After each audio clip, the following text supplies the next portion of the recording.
जय जिनेंद्र।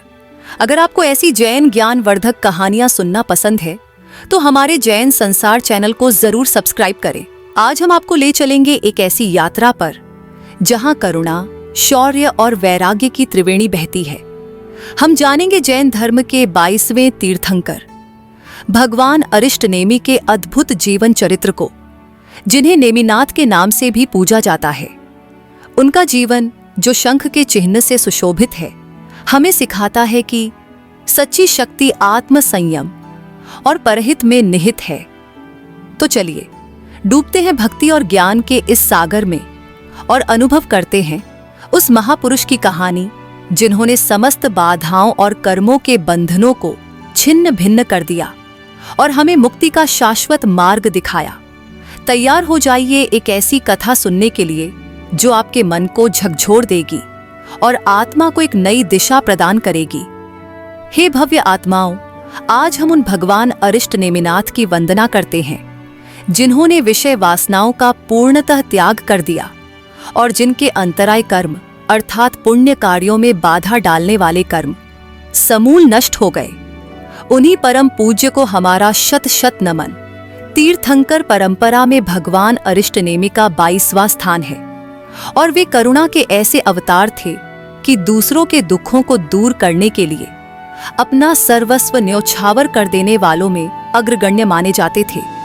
शरणागत के प्रति वात्सल्य, दूसरों के हित के लिए आत्म अर्पण और करुणा की निर्मल धाराएं भगवान के चरित्र में जन्म जन्मांतर से विकसित होती चली आ रही थीं। भगवान के लिए अरिष्ट नेमि और नेमिनाथ, ये दोनों ही नाम श्रद्धा पूर्वक लिए जाते हैं और उनका शंख चिन्ह उनके जीवन की पवित्रता और विजय का प्रतीक है। भगवान अरिष्ट नेमि के पूर्व भवों की कथा अत्यंत ही विचित्र और प्रेरणादायक है। प्राचीन काल में अचलपुर नामक नगर में राजा विक्रमधन राज्य करते थे। उनकी धर्मपरायण पत्नी रानी धारिणी ने एक रात्रि को स्वप्न में फलों से लदा हुआ एक विशाल आम का वृक्ष देखा। स्वप्न में ही एक दिव्य पुरुष ने उनसे कहा कि यह वृक्ष भिन्न भिन्न स्थानों पर 9 बार स्थापित होगा।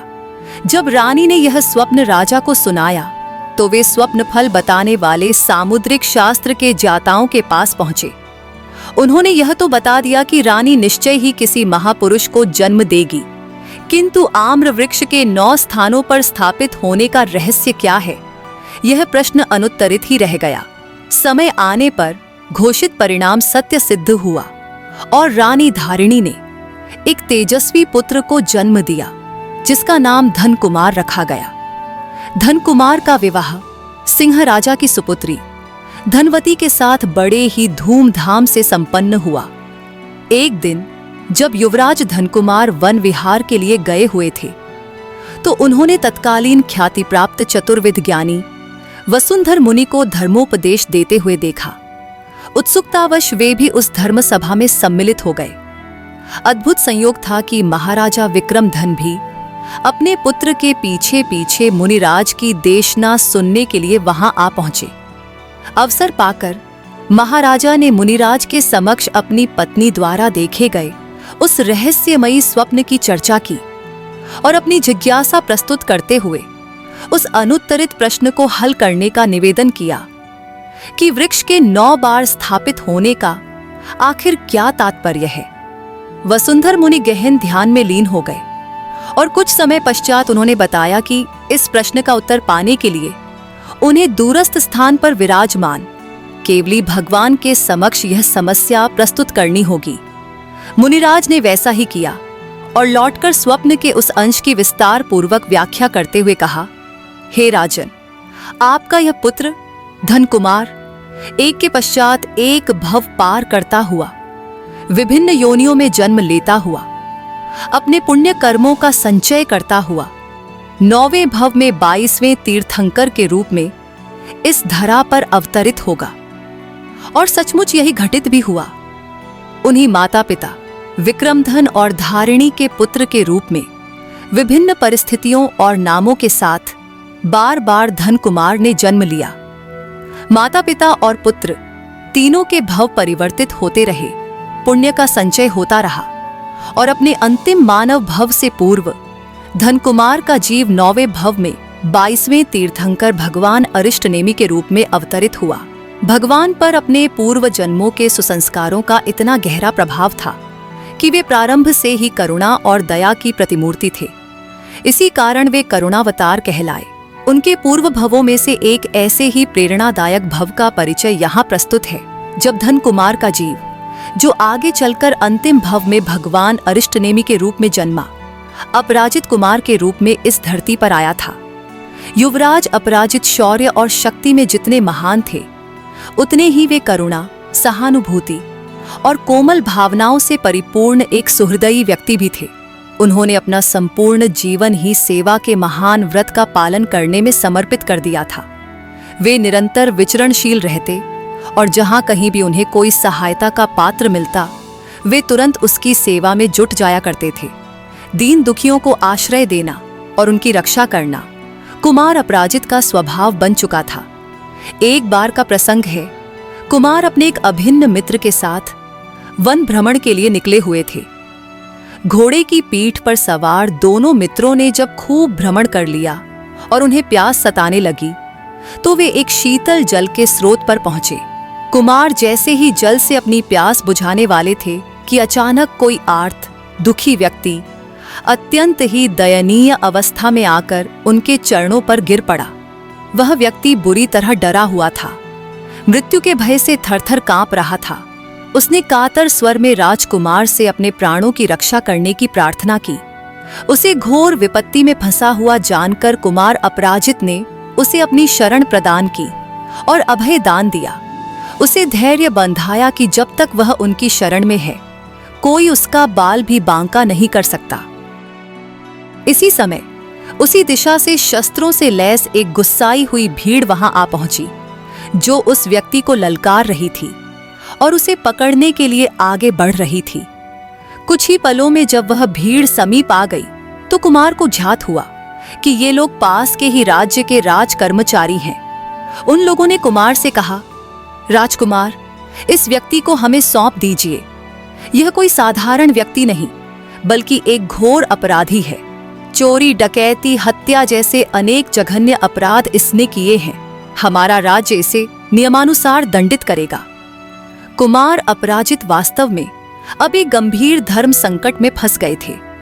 उस व्यक्ति को शरण देने से पहले ही कुमार के मित्र ने उन्हें सतर्क किया था कि बिना सोचे समझे किसी अपरिचित को शरण देना अनुचित होगा। कौन जाने यह कोई दुराचारी अथवा भयंकर अपराधी हो। किंतु कुमार ने तो उसकी दयनीय दशा देख ली थी। उसकी आंखों में मृत्यु का भय पड़ लिया था, जो उसे शरण में ले लेने का निर्णय करने के लिए पर्याप्त था। परंतु जब यह स्पष्ट हो गया कि शरण में लिया गया व्यक्ति वास्तव में अनाचारी और दुष्कर्मी है, तो कुमार एक पल के लिए गहन सोच में पड़ गए। फिर भी उन्होंने सज्जनोचित मर्यादा का पालन करने का ही निश्चय किया और शरणागत की रक्षा करने का पक्ष भारी हो गया। अतः राजकुमार ने अत्यंत विनम्रता के साथ उत्तर दिया, महोदयगण, भले ही यह व्यक्ति घोर दुष्कर्मी और अपराधी हो, किंतु मैंने इसे अपना आश्रय दिया है, इसे अभयदान दिया है। हम शरण मांगने वाले को न तो कभी निराश लौटाते हैं और न ही शरणागत की रक्षा करने में कुछ आगा पीछा सोचते हैं। इसलिए हम इसे आप लोगों को कदापि नहीं सौंप सकते। यह सुनकर वह क्रुद्ध भीड़ हिंसा पर उतारू हो गई। अपने दंडनीय अपराधी को इस प्रकार सुरक्षित देखना उन्हें भला कब सहन होता। अतः उन्होंने रक्षक को ही समाप्त कर देने का निश्चय कर लिया। देखते ही देखते भयंकर युद्ध छिड़ गया। कुमार अपराजित के अदम्य पराक्रम, अद्भुत शौर्य और असाधारण साहस के सामने वह सशस्त्र सैन्य दल भी हतप्रभ रह गया। राजकुमार का रौद्र रूप और युद्ध कौशल देखकर उनके छक्के छूट गए। वे मैदान छोड़कर भागने पर विवश हो गए। सेना के अधिकारियों ने तुरंत अपने स्वामी, उस राज्य के राजा को इस घटना की सूचना दी, यह जानकर कि किसी अकेले युवक ने उनके राज्य के भयंकर अपराधी को शरण दी है और वह अकेला ही उनके राज्य के विरुद्ध युद्ध कर रहा है। राजा क्रोध से आग बबूला हो गया। वह एक भारी सेना के साथ स्वयं संघर्ष स्थल पर पहुंचा। राजा ने जब कुमार के अद्भुत शस्त्र कौशल उनकी बिजली सी फुर्ती और उनके चेहरे पर निर्भयता का तेज देखा तो वह आश्चर्यचकित रह गया। जब उसे यह ज्ञात हुआ कि यह वीर युवक कोई और नहीं बल्कि उसके परम मित्र राजा हरिनंदी का पुत्र अपराजित कुमार है, तो उसने तुरंत अपने शस्त्र त्याग दिए। युद्ध समाप्त हो गया। अपराधी को भी कुमार की शरण में होने के कारण क्षमा दान दे दिया गया। कुमार भी यह जानकर कि यह नरेश उनके पिता के मित्र हैं, अत्यंत विनम्रता से उनके प्रति आदर प्रकट करने लगे। राजा कुमार अपराजित को बड़े स्नेह और सम्मान के साथ अपने राजभवन में ले आया। गदगद कंठ से उसने कुमार के शौर्य, पराक्रम और शरणागत वत्सलता की भूरी भूरी प्रशंसा की और उनके महान गुणों से प्रभावित होकर अपनी सुपुत्री राजकुमारी कनकमाला का विवाह उनके साथ कर दिया। कुमार अपराजित का एक और विवाह राजकुमारी रत्नमाला के साथ भी हुआ था, जिसकी कथा भी उनके असाधारण व्यक्तित्व पर प्रकाश डालती है। इस प्रसंग से न केवल कुमार का अदम्य साहस प्रकट होता है, अपितु उनके हृदय में बसी गहरी करुणा और असहाय जनों की रक्षा का प्रबल भाव भी स्पष्ट रूप से उजागर होता है।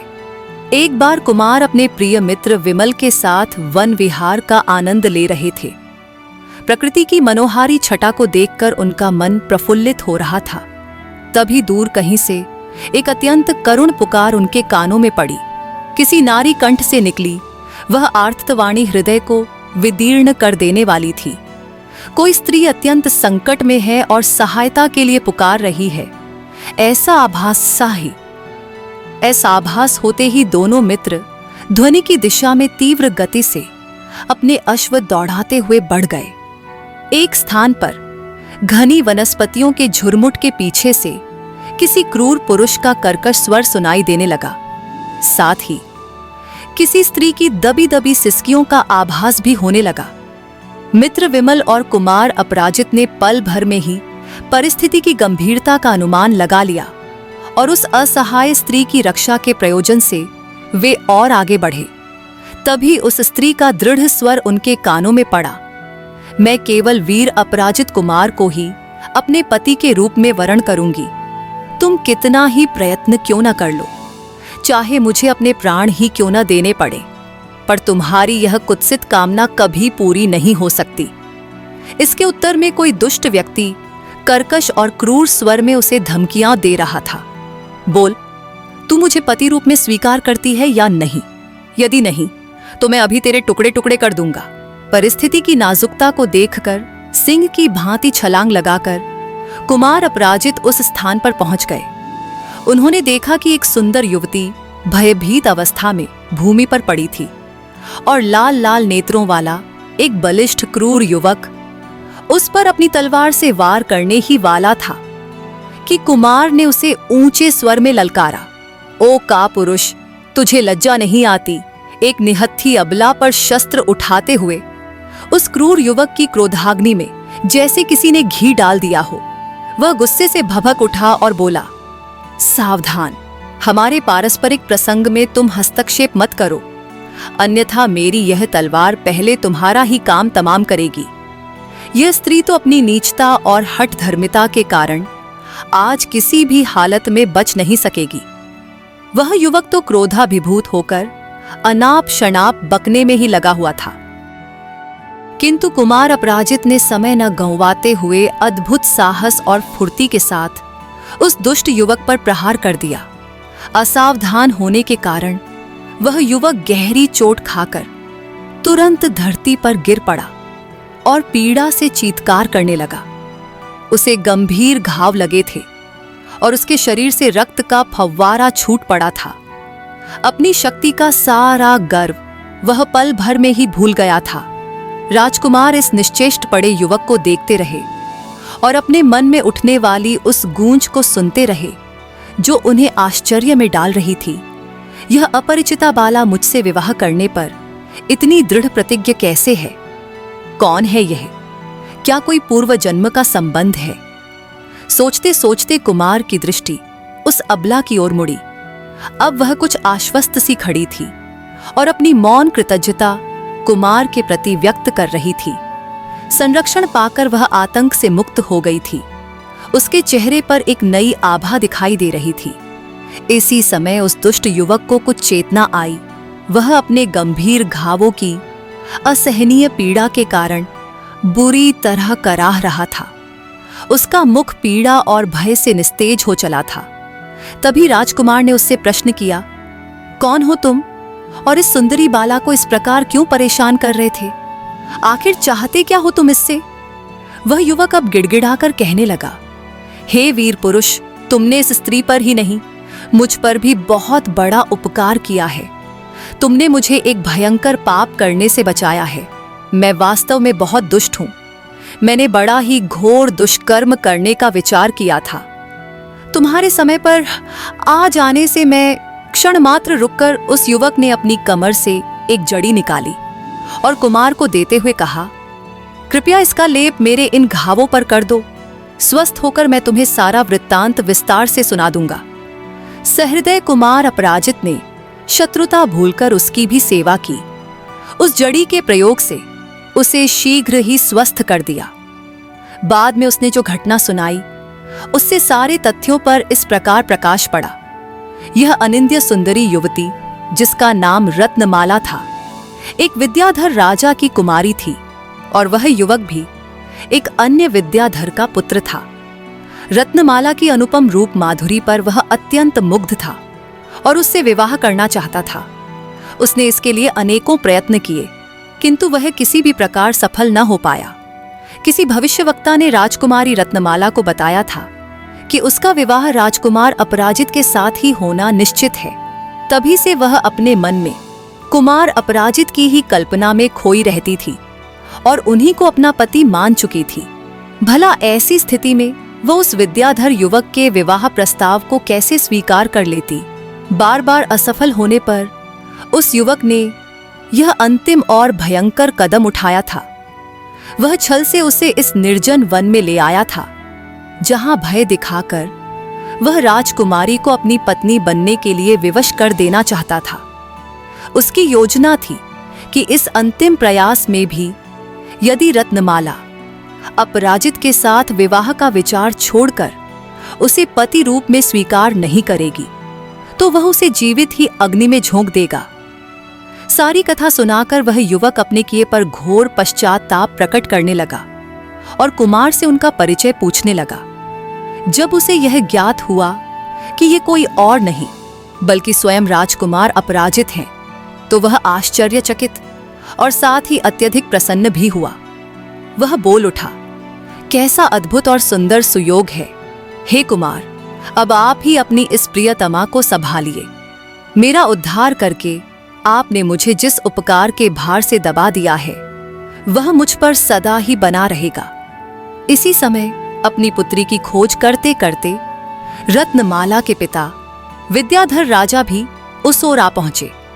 अपनी पुत्री को सुरक्षित देखकर उनके हर्ष का पारावार न रहा और यह जानकर तो उनका हृदय मानो प्रसन्नता के झूले पर ही झूलने लगा कि घोर विपत्ति से उनकी पुत्री का उद्धार करने वाले ये वीर पुरुष स्वयं कुमार अपराजित ही हैं, जिनके नाम का संकल्प उनकी पुत्री ने मन ही मन कर रखा था। विद्याधर राजा ने आते ही अपनी पुत्री के अधरों पर दबी दबी मधुर मुस्कान, उसके मुखमंडल पर छाई हल्की सी लालिमा और उसकी पलकों की विनम्रता देखी। वे उसका सारा रहस्य समझ गए। वे बड़े ही आदर और स्नेह के साथ कुमार अपराजित को अपने राजभवन ले गए और वहां अपनी पुत्री रत्नमाला का विवाह उनके साथ बड़े ही धूमधाम से संपन्न कर दिया। यह भी उल्लेखनीय है कि पूर्णतः स्वस्थ होने के बाद उस विद्याधर युवक ने भी प्रसन्नतापूर्वक कुमार अपराजित को उपहार स्वरूप एक दिव्य मणि, एक दिव्य जड़ी और एक रूप परिवर्तनकारी गुटिका श्रद्धापूर्वक भेंट की, जो भविष्य में उनके बहुत काम आई। इस घटना के कुछ समय पश्चात विचारशील कुमार अपराजित और उनके मित्र विमल दोनों ही श्रीमंदिरपुर नामक राज्य में पहुंचे। वहां की प्रजा के चेहरों पर घोर उदासी और एक अमिट दुहक की छाया देखकर कुमार का हृदय द्रवित हो उठा। प्रजा को इस दुहक से मुक्त करने की तीव्र लालसा उनके पर दुखकातर मन में अंगड़ाइयां लेने लगी। उन्होंने पता लगाया कि इस घोर शोक का कारण क्या है। उन्हें ज्ञात हुआ कि वहां के राजा किसी भयंकर असाध्य रोग से पीड़ित हैं और उस रोग का कोई भी उपचार सफल नहीं हो पा रहा है, जिसके कारण संपूर्ण राज्य में निराशा का वातावरण छाया हुआ है। कुमार अपराजित ने विद्याधर युवक द्वारा भेंट की गई उस दिव्य मणि और जड़ी के प्रयोग से राजा को पूर्ण रूप से स्वस्थ कर दिया। यह चमत्कार देखकर सारे राज्य में हर्ष की एक लहर सी दौड़ गई, मानो अमावस की रात में पूर्णिमा का चांद निकल आया हो। कृतज्ञ राजा ने अपनी परम सुंदरी राजकुमारी रंभा का विवाह कुमार अपराजित के साथ करके उनके प्रति अपना आभार व्यक्त किया। इस प्रकार करुणा और सेवा का व्रत लिए पर्यटन में व्यस्त राजकुमार अपराजित और उनके मित्र विमल चलते चलते एक बार एक ऐसे नगर में पहुंचे जहां एक सर्वज्ञ केवली मुनि का दिव्य प्रवचन हो रहा था। प्रवचन सुनकर कुमार ने संसार की नश्वरता और विरक्ति की महिमा को अत्यंत गंभीरता से अनुभव किया। उनके मन में वैराग्य की भावनाएं प्रबल होने लगी। उन्होंने मुनिराज के समक्ष अपनी सहज जिज्ञासा प्रस्तुत की, हे भगवान, क्या हम भी कभी इस संसार से विरक्त हो आत्म कल्याण के लिए संयम स्वीकार कर सकेंगे? मुनिराज ने अपनी दिव्य दृष्टि से देखकर भविष्यवाणी की, हे राजकुमार, तुम भविष्य में 22वें तीर्थंकर बनोगे और तुम्हारा यह मित्र विमल तुम्हारा प्रथम गणधर बनेगा। इन अमृतमय वचनों को सुनकर कुमार को असीम आत्मसंतोष हुआ और वे अपने लोक कल्याण के अभियान पर और भी दृढ़ निश्चय के साथ अग्रसर हो गए। कुछ समयोपरांत कुमार अपराजित जयानंद नामक नगर में पहुंचे। यहाँ की राजकुमारी थी प्रीतिमती, जो अपने अनुपम रूप सौंदर्य के लिए जितनी प्रख्यात थीं, उससे भी कहीं बढ़कर अपनी तीक्ष्ण बुद्धि और ज्ञान कौशल के लिए विख्यात थीं। उन दिनों वहां राजकुमारी प्रीतिमती का स्वयंवर रचा हुआ था। दूर दूर से अनेक प्रतापी राजा और वीर राजकुमार राजकुमारी को अपनी पत्नी बनाने की लालसा से वहां एकत्रित हुए थे। स्वयंवर की घोषणा यह थी कि जो भी राजा या राजकुमार राजकुमारी द्वारा पूछे गए गूढ़ प्रश्नों के सही सही उत्तर दे देगा, उसी के साथ राजकुमारी का विवाह कर दिया जाएगा। कुमार अपराजित ने अपनी रूप परिवर्तनकारी गुटिका की सहायता से अपना स्वरूप बदल लिया। उन्होंने एक अति साधारण से दिखने वाले निर्धन व्यक्ति का वेश धारण किया और स्वयंवर सभा में जाकर चुपचाप सबसे पीछे की पंक्ति में अपना स्थान ग्रहण कर लिया। राजकुमारी एक एक करके अपने गूढ़ प्रश्न उपस्थित राजाओं और राजकुमारों के समक्ष रखती, किंतु कोई भी उनके प्रश्नों का उत्तर न दे पाता। सभी बड़े बड़े महारथी अपनी गर्दन झुकाकर बैठ जाते। किसी में भी राजकुमारी के प्रश्नों का सामना करने की योग्यता और साहस न था। अंत में जब कोई भी उत्तर न दे सका तो राजकुमारी की दृष्टि पीछे बैठे उस साधारण से प्रतीत होने वाले युवक पर पड़ी। उन्होंने उस युवक की ओर उन्मुख होकर अपना सबसे कठिन प्रश्न प्रस्तुत किया। अपनी विलक्षण और त्वरित बुद्धि से कुमार अपराजित ने तुरंत ही उस गूढ़ प्रश्न का सटीक उत्तर दे दिया। राजकुमारी प्रीतिमती उस युवक की बुद्धिमत्ता पर अत्यंत प्रसन्न हुई और उन्होंने आगे बढ़कर उस साधारण वेशधारी युवक के गले में वरमाला पहना दी। कुमार की असाधारण बुद्धि का तो सभी ने लोहा मान लिया, किंतु वहां उपस्थित शूरवीर और वैभवशाली राजागण यह सहन नहीं कर पाए कि उनके होते हुए राजकुमारी किसी दीनहीन, दुर्बल और साधारण से व्यक्ति का वरण करे। प्रतिक्रिया स्वरूप वे तथाकथित पराक्रमी नरेश क्रोधित होकर शस्त्र धारण कर युद्ध के लिए उद्यत हो गए। कुमार अपराजित भी भला युद्ध कला में कहां किसी से पीछे थे।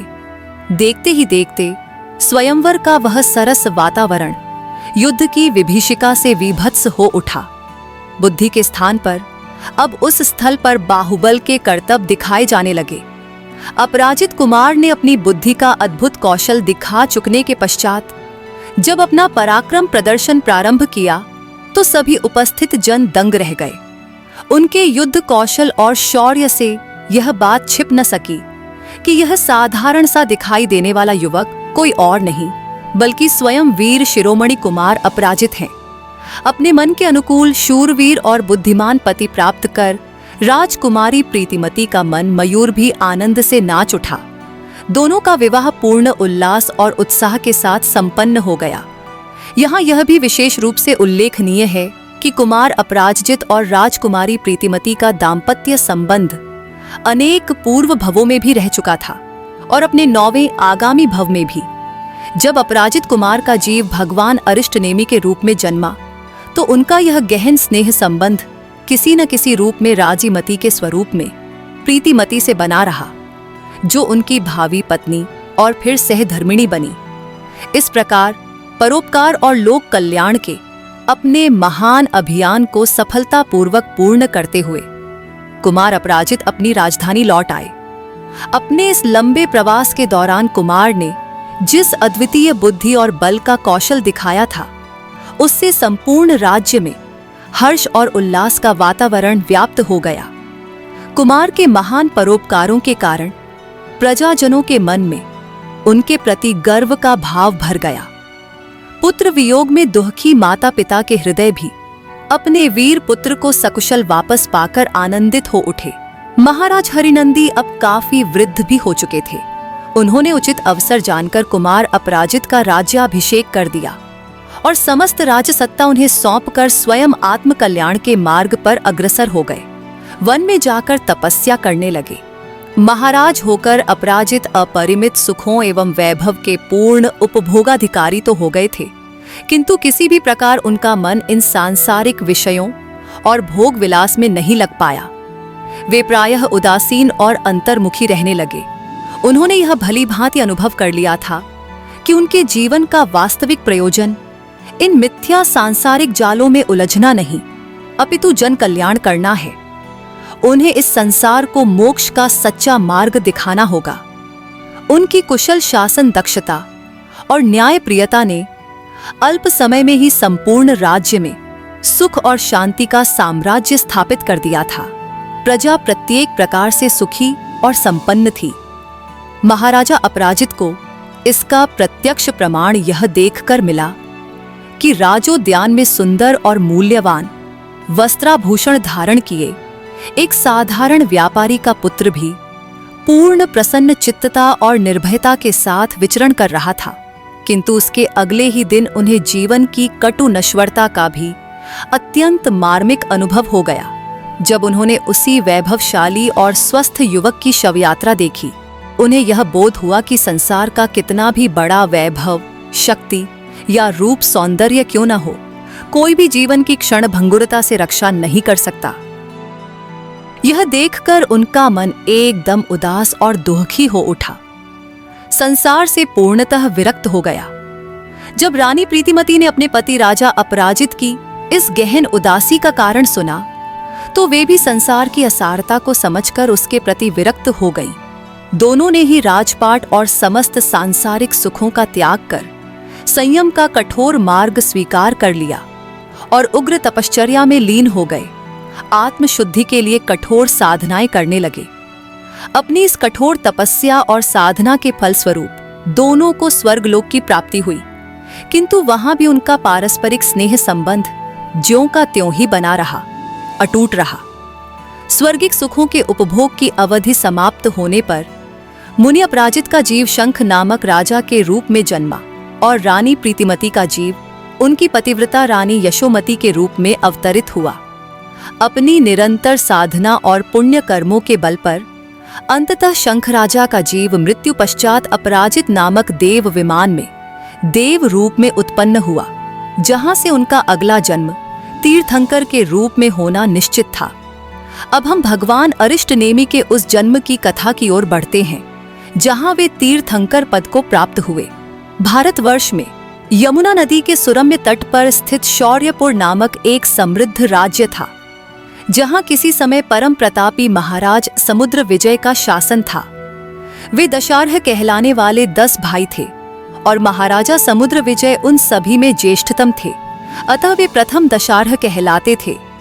गुण और रूप दोनों में ही संपन्न रानी शिवा देवी उनकी धर्मपत्नी थीं। यह स्पष्ट है कि पूर्व भव के महाराजा विक्रमधन ही इस भव में महाराजा समुद्र विजय के रूप में जन्मे थे और महारानी धारिणी का जीव ही इस भव में रानी शिवा देवी के रूप में अवतरित हुआ था। अपराजित देव विमान में अपनी आयु पूर्ण कर शंख राजा का वह पवित्र जीव कार्तिक मास की कृष्णा द्वादशी के शुभ दिन स्वर्ग से च्युत होकर महारानी शिवा देवी के गर्भ में अवस्थित हुआ। तीर्थंकर के गर्भ में आने की सूचना देने वाले 14 दिव्य महास्वप्नों का दर्शन रानी शिवा देवी ने उसी रात्रि में किया और इन स्वप्नों का वृत्तांत सुनकर राज दंपत्ति हर्ष से विभोर हो उठे। उन्हें ज्ञात हो गया कि उनके आंगन में कोई असाधारण पुण्य आत्मा जन्म लेने वाली है। श्रावण मास की शुक्ला पंचमी के अत्यंत पावन दिन रानी शिवा देवी ने सुखपूर्वक नीलमणि के समान कांति वाले एक अलौकिक सलोने पुत्र को जन्म दिया। इस शुभ अवसर पर 56 दिक् कुमारियों और असंख्य देव देवताओं ने सुमेरु पर्वत पर भगवान का जन्माभिषेक कल्याणक महोत्सव बड़े ही धूमधाम और श्रद्धा के साथ मनाया। गर्भकाल में माता शिवा देवी ने अरिष्ट रत्नों से जड़ित एक चक्र नेमे पहिए की धुरी देखी थी और उनके गर्भ में आने के पश्चात राज परिवार समस्त अरिष्टों अर्थात संकटों से बचा रहा। अतः नवजात पुत्र का नाम अरिष्टनेमि रखा गया, जिसका अर्थ है संकटों का नाश करने वाला या जिसके रहते कोई संकट न आए। महाराज समुद्र विजय का नाम यादव कुल के महान और प्रतापी सम्राटों में अत्यंत सम्मान के साथ गिना जाता है। उनके एक छोटे भाई थे जिनका नाम वसुदेव था। वसुदेव की 2 पत्नियां थीं। बड़ी रानी का नाम रोहिणी था, जिनके पुत्र का नाम बलराम या बलभद्र था, जो अपनी अपार शक्ति के लिए प्रसिद्ध थे, और छोटी रानी देवकी थीं, जो त्रिलोकीनाथ भगवान श्री कृष्ण की जननी थीं। इस प्रकार यादव वंश में ये तीनों राजकुमार श्री कृष्ण, बलराम और अरिष्टनेमि अपनी असाधारण बुद्धि, अपार शक्ति एवं अद्भुत पराक्रम के लिए त्रिलोक में विख्यात हुए। उस समय का प्रति वासुदेव का प्रतिद्वंद्वी जरासंध था, जो अत्यंत क्रूर और अहंकारी था। इधर श्री कृष्ण ने अपने मामा अत्याचारी कंस का वध करके अपनी दुष्टदलन प्रवृत्ति का परिचय दिया ही था, और उधर प्रतिवासुदेव जरासंध ने इसका प्रतिशोध लेने के बहाने यादवों के साथ संघर्ष प्रारंभ कर दिया। जरासंध ने तो यादव कुल के ही सर्वनाश का विचार कर लिया था। अतः यादवों की सुरक्षा के लिए भगवान श्री कृष्ण ने भारत के पश्चिमी तट पर समुद्र के किनारे एक नया और सुरक्षित नगर द्वारिका बसाया और इस परिवार वहीं रहने लगे। इस समय बालक अरिष्टनेमि की आयु कोई 4-5 वर्ष की रही होगी। इस प्रकार भगवान अरिष्टनेमि का जन्म तो उत्तर भारत में यमुना तट पर स्थित शौर्यपुर में हुआ था, किंतु उनका अधिकांश जीवन पश्चिमी भारत में द्वारिका में ही व्यतीत हुआ, और वहीं उन्होंने अपनी अनेक अलौकिक बाल लीलाएं भी की, जिनसे उनकी दिव्यता का परिचय मिलता था। कुमार अरिष्टनेमि जन्म से ही अवधि ज्ञान, सीमित क्षेत्र के भूत, वर्तमान और भविष्य को जान लेने की शक्ति के धारक थे, किंतु वे सामान्य बालकों के समान ही लीलाएं करते हुए अपने बाल्यकाल का आनंद लेते रहे। वैसे तो उनके प्रत्येक कार्य से उनकी असाधारण मति संपन्नता और अद्भुत दैवीय शक्ति का परिचय स्पष्ट रूप से मिलता था। माता पिता और अन्य सभी स्वजन जो भी उनके कार्यों को देखते, वे इसी अनुमान पर पहुंचते थे कि भविष्य में यह बालक निश्चय ही बड़ा शक्तिशाली और पराक्रमी निकलेगा। उनका कोई भी काम ऐसा न होता था कि जिसे देखने वाले आश्चर्यचकित न हो जाएं और उनके प्रति श्रद्धा से न भर उठें। राजमहल के आंगन में एक बार बालक अरिष्टनेमि खेल रहे थे। कौतुकवश उन्होंने मुट्ठियां भर भर कर बहुमूल्य मोतियों को आंगन में उछाल दिया और बिखेर दिया। माता शिवा देवी बालक के इस अनुचित और अपव्ययी कार्य पर उन्हें कुछ भला बुरा कहना ही चाहती थीं कि उन्होंने एक अद्भुत दृश्य देखा।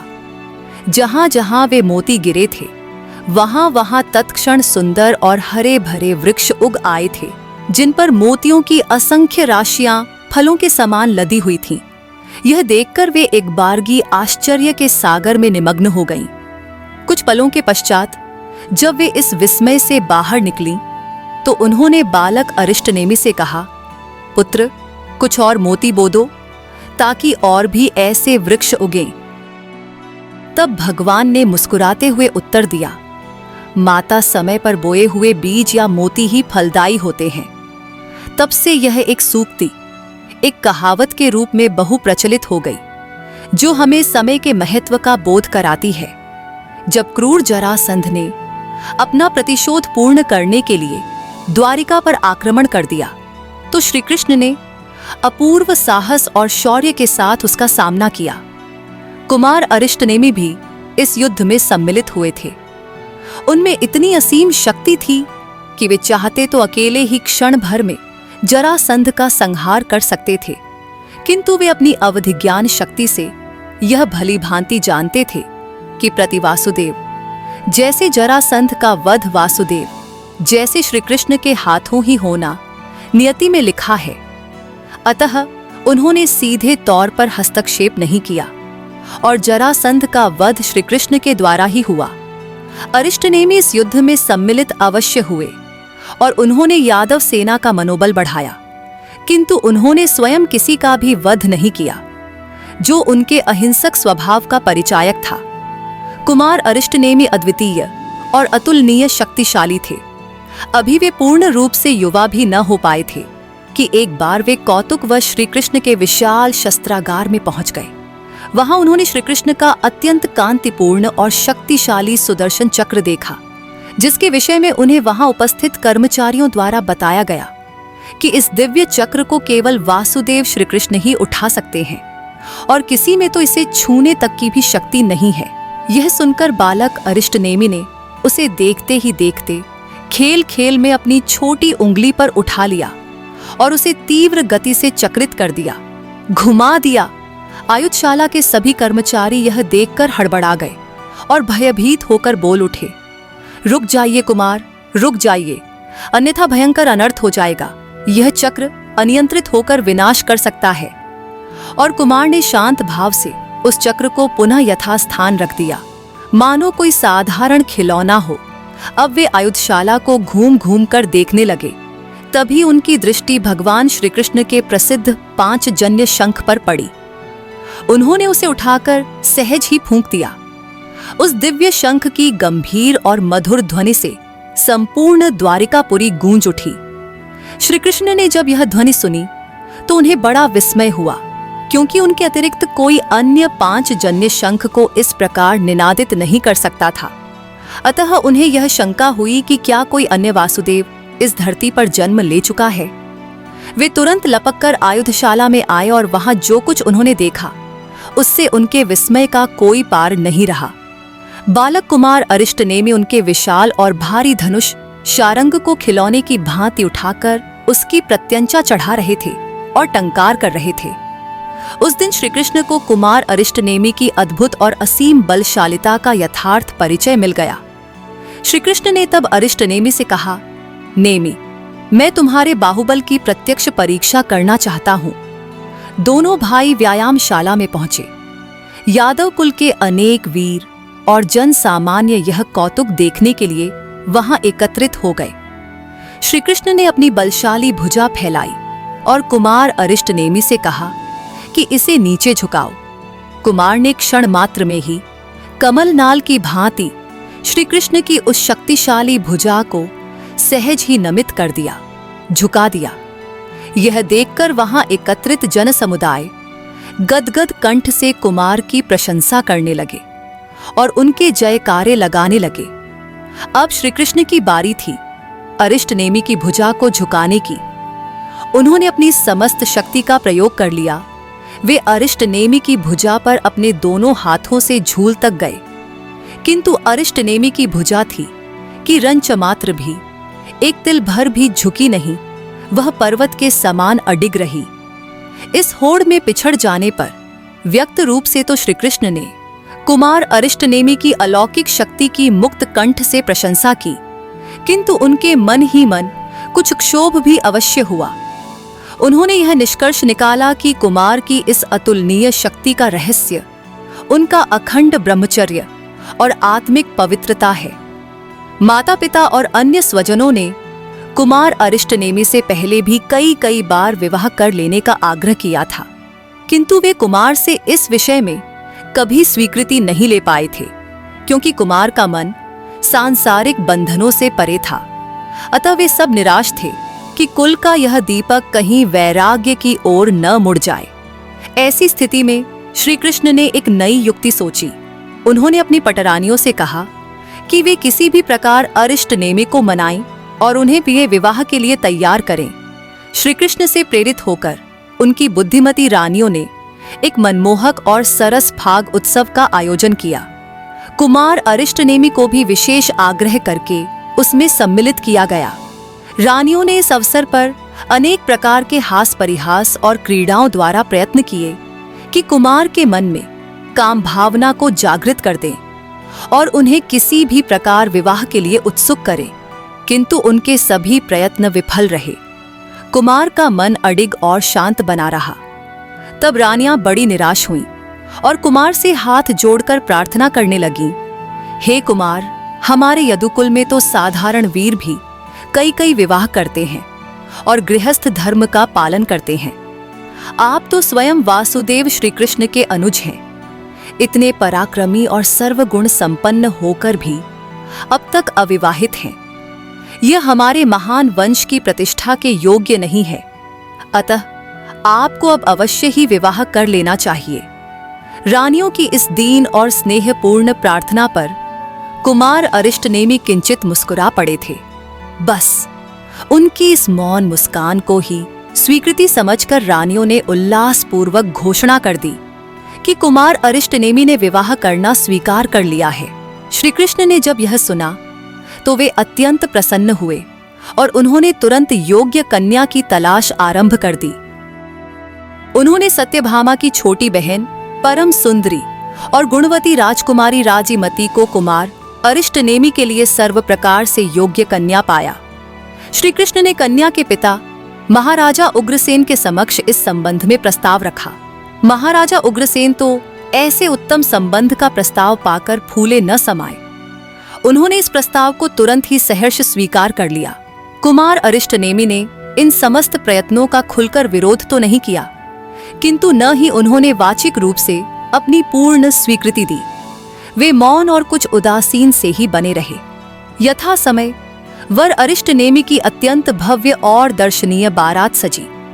अनुपम श्रृंगार करके दिव्य वस्त्राभूषणों से सजाकर दूल्हे राजा अरिष्टनेमि को एक विशिष्ट और अलंकृत रथ पर आरूढ़ किया गया। महाराजा समुद्र विजय सहित समस्त दशार्ह, स्वयं भगवान श्री कृष्ण, वीर बलराम और समस्त यदुवंशी तथा मित्र राजा महाराजा बड़े ही उल्लसित मन के साथ इस बारात में सम्मिलित हुए। बारात की शोभा का वर्णन शब्दों में करना असंभव था। वह शब्दातीत थी। अपार वैभव, शक्ति और राजसी ठाठ बाट का समस्त परिचय यह बारात उस समय दे रही थी। ऐसा प्रतीत होता था मानो स्वर्ग का इंद्र भी अपनी समस्त रद्दियों सहित पृथ्वी पर उतर आया हो। स्वयं देवताओं में भी इस अद्भुत शोभा का दर्शन करने की तीव्र लालसा जाग उठी। सौधर्मेंद्र देवों के राजा इस समय कुछ चिंतित थे। वे सोच रहे थे कि पूर्व तीर्थंकरों ने तो 22वें तीर्थंकर अरिष्टनेमि स्वामी के लिए यह घोषणा की थी कि वे बाल ब्रह्मचारी के रूप में ही दीक्षा ग्रहण करेंगे। फिर इस समय यह विपरीत आचरण कैसे हो रहा है? उन्होंने अपने अवधिज्ञान द्वारा पता लगाया और आश्वस्त हुए कि वह घोषणा विफल नहीं होगी। नियति अपना कार्य अवश्य करेगी।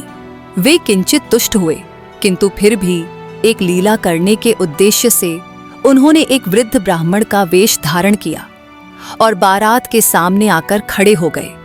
उन्होंने श्री कृष्ण से निवेदन किया, हे वासुदेव, कुमार का विवाह जिस लग्न और मुहूर्त में होने जा रहा है वह ज्योतिष शास्त्र के अनुसार महा अनिष्टकारी है। इससे वर वधू दोनों का अकल्याण होगा। श्री कृष्ण ने उस ब्राह्मण को अज्ञानी समझकर फटकार दिया और अपने मार्ग से हटने को कहा। तिरस्कृत होकर ब्राह्मण वेशधारी सौधर्मेंद्र अदृश्य हो गए, किंतु यह चुनौती दे गए, आप अरिष्ट नेमि का विवाह कैसे करते हैं हम भी देखेंगे। बारात अपने गंतव्य स्थल महाराजा उग्रसेन के राजमहल के समीप पहुंची। इस समय वधू राजकुमारी राजीमती अत्यंत व्यग्र और उत्सुक मन से अपने भावी पति के दर्शन की प्रतीक्षा में राजमहल के झरोखे में बैठी थीं। राजीमती अनुपम अनिंद्य सुंदरी थीं।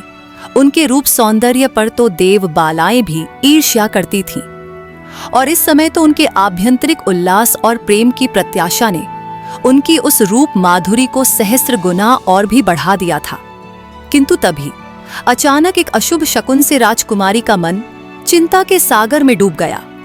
उनकी दाहिनी आंख और दाहिनी भुजा फड़क उठी थी। वह किसी भावी अनिष्ट की कल्पना से कांप उठी। उन्हें इस विवाह में किसी बड़े विघ्न की आशंका उत्तरोत्तर बलवती होती प्रतीत हो रही थी। उनके मानसिक रंग में भंग तो अभी से पड़ने लगा था। उनकी सखियों ने उन्हें धैर्य बंधाया और उनकी इन आशंकाओं को मिथ्या बताया।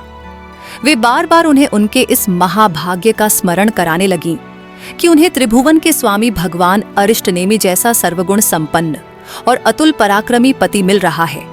बारात ज्यों-ज्यों आगे बढ़ती थी, सभी बारातियों के मन का उत्साह भी बढ़ता जाता था। वे आनंद और उल्लास में झूम रहे थे। किंतु जब बारात महाराजा उग्रसेन के राजभवन के और समीप पहुंची तो कुमार अरिष्ट नेमि ने अचानक निरीह पशु पक्षियों का अत्यंत करुण क्रंदन, उनकी दर्द भरी चीत्कारें सुनी और उनका कोमल दयालु हृदय यह सुनकर द्रवित हो उठा, पिघल गया। उन्होंने तुरंत अपने सारथी से इस आर्तनाद के विषय में पूछा। सारथी ने बताया कि राजभवन के समीप ही एक बड़े अहाते में विवाह के भोज के लिए अनेकों मूक पशु पक्षियों को पकड़कर एकत्रित कर रखा गया है। उन्हीं की चीख चिल्लाहट का यह हृदय विदारक शोर है। कुमार के पुनः प्रश्न करने पर सारथी ने यह भी बताया कि उनके विवाह के उपलक्ष्य में जो विशाल भोज दिया जाएगा उसमें इन्हीं असहाय पशु पक्षियों का मांस प्रयुक्त होगा। इसी क्रूर हेतु इन्हें यहाँ बंदी बनाया गया है। यह सुनकर कुमार के मन में उत्पन्न करुणा की भावना और भी अधिक प्रबल हो गई। उनका हृदय ग्लानि और वैराग्य से भर गया। उन्होंने तत्काल सारथी से कहा, तुम इसी क्षण जाकर इन सभी निर्दोष पशु पक्षियों को मुक्त कर दो, इन्हें जीवन दान दो। सारथी ने आज्ञानुसार उन सभी पशु पक्षियों को तुरंत बंधन मुक्त कर दिया। वे सभी प्राणी मानो नवजीवन पाकर प्रसन्नता से कलरव करते हुए आकाश में उड़ गए या वनों की ओर भाग गए। अपने इस पुण्य कार्य से प्रसन्न होकर कुमार अरिष्ट नेमि ने अपने बहुमूल्य वस्त्र और आभूषण उतारकर उस सारथी को पुरस्कार स्वरूप दे दिए और तुरंत ही अपने रथ को वापस द्वारिका की ओर लौटा लेने का आदेश दिया। विवाह मंडप के इतने समीप से रथ को वापस लौटता देखकर सभी बारातियों के मन विचलित हो गए। वे स्तब्ध रह गए। भगवान श्री कृष्ण, महाराजा समुद्र विजय आदि ने उन्हें बहुत रोकना चाहा, अनेक प्रकार से समझाना चाहा, किंतु अरिष्ट नेमि अपने निश्चय पर अडिग रहे। वे नहीं माने। वे उसी क्षण समस्त सांसारिक बंधनों से विरक्त होकर लौट ही गए। यह हृदय विदारक और अशुभ समाचार जब राजकुमारी राजीमती तक पहुंचा तो वे तो मानो वज्रपात से आहत होकर मूर्छित ही हो गईं। सचेत होने पर उनकी सखियां उन्हें अनेक प्रकार से दिलासा देने लगीं, कहने लगीं, अच्छा ही हुआ कि उस निर्मम और कठोर हृदय अरिष्ट नेमि से तुम्हारा यह विवाह टल गया। महाराजा तुम्हारे लिए उनसे भी कोई अन्य योग्यतर वर ढूंढेंगे। किंतु राजकुमारी राजीमती को ये सांत्वना के वचन विष बुझे बाणों के समान लग रहे थे।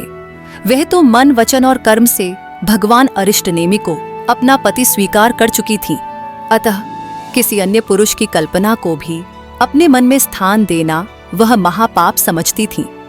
उन्होंने उसी क्षण समस्त सांसारिक भोगों और सुखों को तिलांजलि दे दी और आजीवन ब्रह्मचर्य व्रत का पालन करने का दृढ़ संकल्प कर लिया। भगवान अरिष्ट नेमि के भोग कर्म अब लगभग शेष हो चुके थे। उनका उदय समाप्त होने को था। वे संसार से पूर्णतः विरक्त होकर आत्म कल्याण के लिए और मोक्ष मार्ग प्रशस्त करने के लिए संयम ग्रहण करने की तीव्र इच्छा करने लगे। तभी लोकांतिक देवों ने उनके समक्ष उपस्थित होकर उनसे धर्म तीर्थ प्रवर्ताने की, अर्थात जैन धर्म के सिद्धांतों का पुनः प्रचार करने की विनम्र प्रार्थना की। कुमार अरिष्ट नेमि अब वर्षीदान में प्रवृत्त हो गए। उन्होंने 1 वर्ष तक निरंतर अपार दान दिया और याचकों को संतुष्ट करते रहे। अपनी समस्त संपत्ति का त्याग कर दिया। 1 वर्ष पश्चात श्रावण मास की शुक्ला षष्ठी तिथि को चित्रा नक्षत्र के शुभ योग में भगवान का महानिष्क्रमणोत्सव दीक्षा कल्याणक बड़े ही धूमधाम से मनाया गया। देवराज इंद्र सहित असंख्य देवतागण भी इस पावन समारोह में बड़े उत्साह के साथ सम्मिलित हुए। समारोह के पश्चात रत्नजटित उत्तर कुरु नामक एक सुसज्जित पालकी में बैठकर उन्होंने राजमहल से निष्क्रमण किया, अर्थात गृह त्याग किया। इस दिव्य शिविका को बड़े बड़े राजा महाराजाओं और स्वयं देवताओं ने मिलकर अपने कंधों पर उठाया था। गिरनार पर्वत, उज्जयंत पर्वत के सुरम्य सहस्राम रवण में एक विशाल अशोक वृक्ष के नीचे पहुंचकर भगवान ने अपने समस्त राजसी वस्त्रों और आभूषणों का परित्याग कर दिया। इन परित्यक्त दिव्य वस्तुओं को देवराज इंद्र ने ससम्मान ग्रहण कर भगवान श्री कृष्ण को समर्पित कर दिया, जो उन्हें धरोहर के रूप में अपने पास रखे रहे। भगवान ने एयम नमः सिद्धेभ्यः का उच्चारण करते हुए तेले की तपस्या, 3 दिन का उपवास के साथ पंचमुष्टि केशलौंच किया। अपने हाथों से 5 मुट्ठियों में अपने सिर के केश उखाड़ फेंके और देवराज इंद्र ने उन पवित्र केशों को अपने उत्तरीय वस्त्र में संभालकर श्रद्धापूर्वक क्षीर सागर में प्रवाहित कर दिया। सिद्धों की साक्षी में भगवान ने सावध्य त्याग रूप प्रतिज्ञा पाठ किया, सभी पापकारी प्रवृत्तियों के त्याग की प्रतिज्ञा ली और वहीं पर 1000 अन्य पुरुषों के साथ दिगंबर जैन मुनि दीक्षा ग्रहण कर ली। यह स्मरणीय तिथि श्रावण शुक्ला षष्ठी थी और वह शुभ वेला चित्रा नक्षत्र की थी। दीक्षा ग्रहण करते ही भगवान नेमिनाथ को मनःपर्यय ज्ञान, दूसरे के मन की बातों को जान लेने का ज्ञान की प्राप्ति हो गई थी।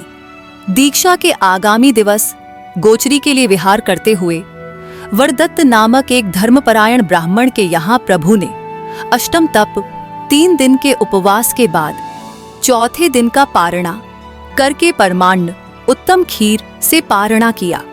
इस अवसर पर देवताओं ने आकाश से 5 दिव्यों, सुगंधित जल, पुष्प, चूर्ण, अक्षत और दुंदुभिनाद की वर्षा करके दान की महिमा को व्यक्त किया।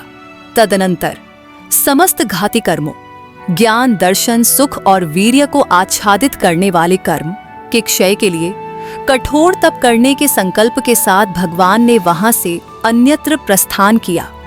54 दिनों तक छद्मस्थ अवस्था, केवल ज्ञान से पूर्व की अवस्था में रहकर भगवान विभिन्न प्रकार के कठोर तप करते रहे, घोर परिशहों को समता भाव से सहन करते रहे और फिर वे उसी उज्जयंत गिरि पर अपने दीक्षा स्थल पर लौट आए। वहां वे पुनः अशोक वृक्ष के नीचे अष्टम तप में लीन हो गए, गहन आत्म ध्यान में निमग्न हो गए। शुक्ल ध्यान की पराकाष्ठा पर पहुंचकर भगवान ने अपने समस्त 4 घाती कर्मों को समूल क्षीण कर दिया और आश्विन मास की कृष्ण अमावस्या की अर्धरात्रि से कुछ पूर्व चित्रा नक्षत्र के ही योग में उन्हें केवल ज्ञान और केवल दर्शन, संपूर्ण और अनंत ज्ञान तथा दर्शन की प्राप्ति हो गई। वे सर्वज्ञ की और सर्वदर्शी बन गए, त्रिकाल और त्रिलोक के ज्ञाता हो गए। भगवान को केवल ज्ञान प्राप्त होते ही तीनों लोकों में एक दिव्य प्रकाश व्याप्त हो गया, अंधकार का नाश हो गया। देवों के आसन कंपायमान हो उठे, जिससे देवराज इंद्र को भगवान के केवल ज्ञान की सूचना प्राप्त हुई। वह तुरंत समस्त देव परिजनों और देवसेना सहित भगवान की वंदना करने और उनका समोसरण रचने के लिए पृथ्वी पर उपस्थित हुआ। देवताओं ने क्षण भर में ही भगवान के अद्भुत और विशाल समसरण धर्मसभा की रचना की, जो 12 योजन लगभग 46 मील विस्तृत था। यह शुभ संदेश भगवान श्री कृष्ण के पास भी पहुंचा और संदेश वाहकों को उन्होंने प्रसन्न होकर प्रचुर पुरस्कार दिया। यादव वंशियों सहित भगवान श्री कृष्ण, दसों दशार्ह, देवकी आदि माताएं, बलभद्र आदि बंधु और 16,000 अन्य राजा महाराजा बड़े ही भक्तिभाव के साथ समसरण में सम्मिलित हुए। ये सभी अपने अपने वाहनों और शस्त्रों को संवसरण के बाहर ही त्याग कर विनय पूर्वक संवसरण में प्रविष्ट हुए। स्फटिक मणि के सिंहासन पर अंतरिक्ष में 4 अंगुल ऊपर पूर्वाभिमुख होकर भगवान अरिष्टनेमि विराजमान थे, किंतु तीर्थंकरत्व के अतिशय प्रभाव से उनका मुख सभी दिशाओं से एक साथ दृश्यमान हो रहा था। भगवान ने वार्तालाप की सहज और सरल लोक भाषा अर्धमागधी में अपनी दिव्य देशना उपदेश दी और अपने अलौकिक ज्ञानालोक से भव्य जीवों के अज्ञान अंधकार को विदीर्ण कर दिया। उन्हें मोक्ष का मार्ग दिखाया।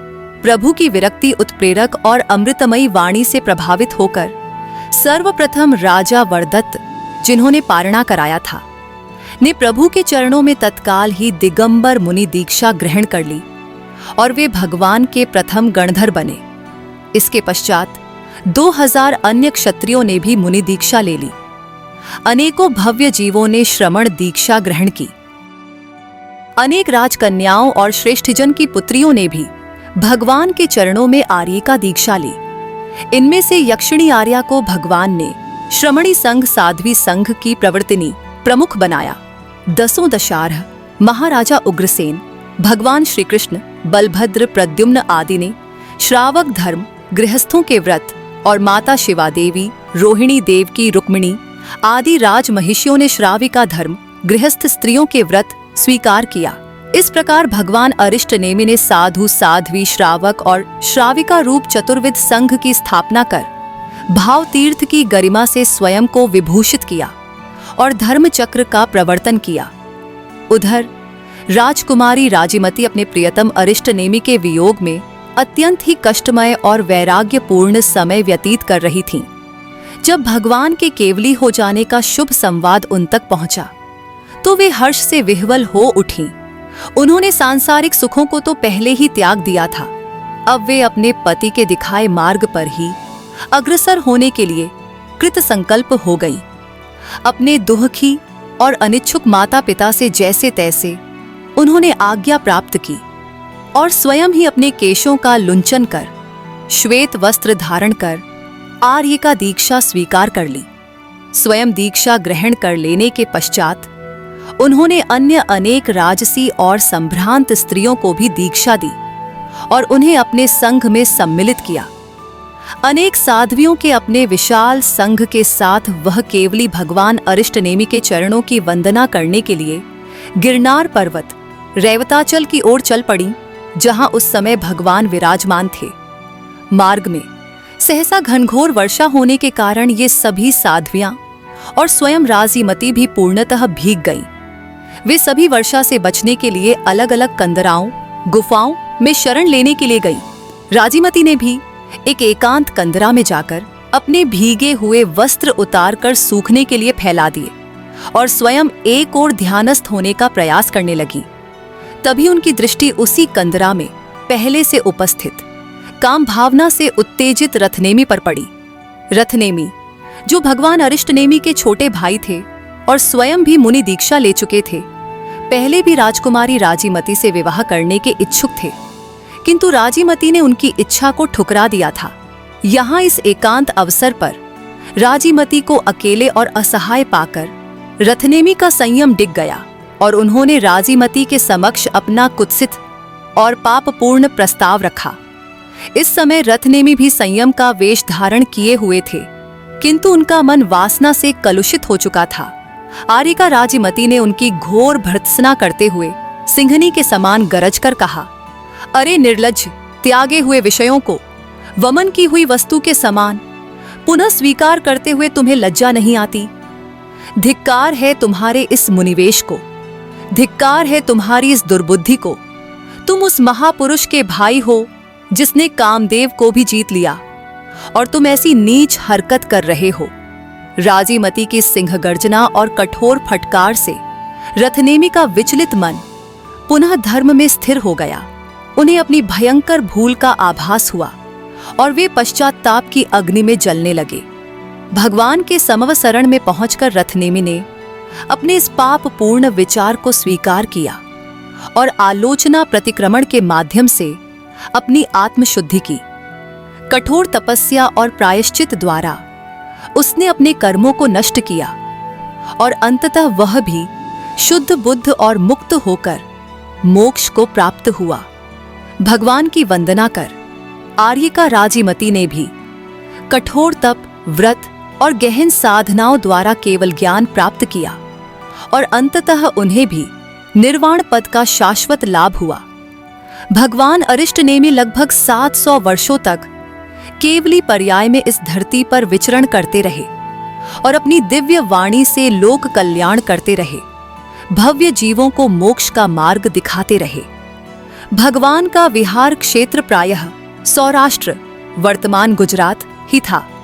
संयम, अहिंसा, करुणा, अपरिग्रह और ब्रह्मचर्य आदि महान व्रतों के आचरण के लिए प्रभु अपने उपदेशों द्वारा अत्यंत प्रभावी रूप से सभी को प्रेरित करते रहते थे। यादव जाति ने उस काल में पर्याप्त भौतिक उत्थान और समृद्धि प्राप्त कर ली थी, किंतु दुर्भाग्यवश वह मांसाहार और मदिरा सेवन जैसी दुष्प्रवृत्तियों में बुरी तरह ग्रस्त हो चुकी थी। इन विनाशकारी प्रवृत्तियों को भविष्य में यादव कुल के विनाश का प्रमुख कारण बताते हुए भगवान ने अनेक प्रसंगों पर यादव जाति को विशेष रूप से सावधान किया था और उन्हें इन व्यसनों से दूर रहने की प्रेरणा दी थी। विचरण करते हुए एक बार प्रभु का शुभागमन द्वारिका नगरी में हुआ। भगवान श्री कृष्ण अपने समस्त परिजनों सहित भगवान की सेवा में उपस्थित हुए। उन्होंने अपने मन की एक सहज जिज्ञासा प्रभु के समक्ष प्रस्तुत करते हुए द्वारिका नगरी के भविष्य के संबंध में प्रश्न किया।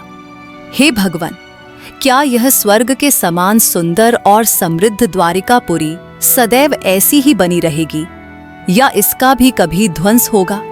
भगवान ने अपनी दिव्य दृष्टि से देखकर भविष्यवाणी करते हुए कहा, हे कृष्ण, यह अत्यंत सुंदर और वैभवशाली नगरी शीघ्र ही मदिरा, अग्नि और एक ऋषि के शाप, इन 3 प्रमुख कारणों से पूर्णतः विनष्ट हो जाएगी। यह सुनकर श्री कृष्ण अत्यंत चिंतामग्न हो गए। उन्हें इस प्रकार दुखी देखकर प्रभु ने इस आसन्न विनाश से बचने का एक उपाय भी बताया। उन्होंने कहा कि कुछ ऐसे उपाय हैं जिनसे इस नगरी को पूर्णतः अमर तो नहीं बनाया जा सकता, किंतु उसकी आयु को अवश्य ही कुछ बढ़ाया जा सकता है। इस विनाश को कुछ समय के लिए टाला जा सकता है। वे उपाय ऐसे हैं जो सभी नागरिकों को मिलकर अपनाने होंगे। संकट का पूर्ण विवेचन करते हुए भगवान ने आगे कहा, कुछ मद्यप और उद्दंड यादव कुमार अहंकार में चूर होकर वन में तपस्या करते हुए द्वैपायन नामक एक महान ऋषि के साथ अत्यंत अभद्र और अपमानजनक व्यवहार करेंगे। इससे ऋषि अत्यंत क्रोधावेश में आकर संपूर्ण द्वारिका को भस्म कर देने की प्रतिज्ञा करेंगे। काल को प्राप्त कर मृत्यु के पश्चात वही ऋषि अग्नि कुमार देवों में उत्पन्न होंगे और अपनी उस प्रतिज्ञा को पूर्ण करेंगे, द्वारिका को जलाकर भस्म कर देंगे। यदि द्वारिका के सभी नागरिक मांस मदिरा का सर्वथा त्याग कर दें, संयम और तप का जीवन अपना लें और ऋषियों तथा साधुओं का आदर करें, तो नगर की सुरक्षा कुछ काल के लिए संभव हो सकती है। भगवान की यह वाणी सुनकर श्री कृष्ण और अन्य यादव प्रमुख गंभीर सोच में पड़ गए, किंतु समय की धारा को कौन रोक सका है? यह थी भगवान अरिष्टनेमि की प्रेरणादायक जीवन गाथा, जो हमें त्याग, करुणा और आत्म संयम का पाठ पढ़ाती है। आशा है आपको यह प्रस्तुति पसंद आई होगी। यदि आप ऐसे ही और ज्ञानवर्धक वीडियो देखना चाहते हैं तो कृपया हमारे चैनल को सब्सक्राइब करें, इस वीडियो को लाइक करें और अपने मित्रों तथा परिवारजनों के साथ इसे अवश्य साझा करें। आप हमारे चैनल की सदस्यता ज्वाइन बटन द्वारा लेकर हमें सहयोग भी प्रदान कर सकते हैं। आपके अमूल्य सुझावों का हमें इंतजार रहेगा। धन्यवाद।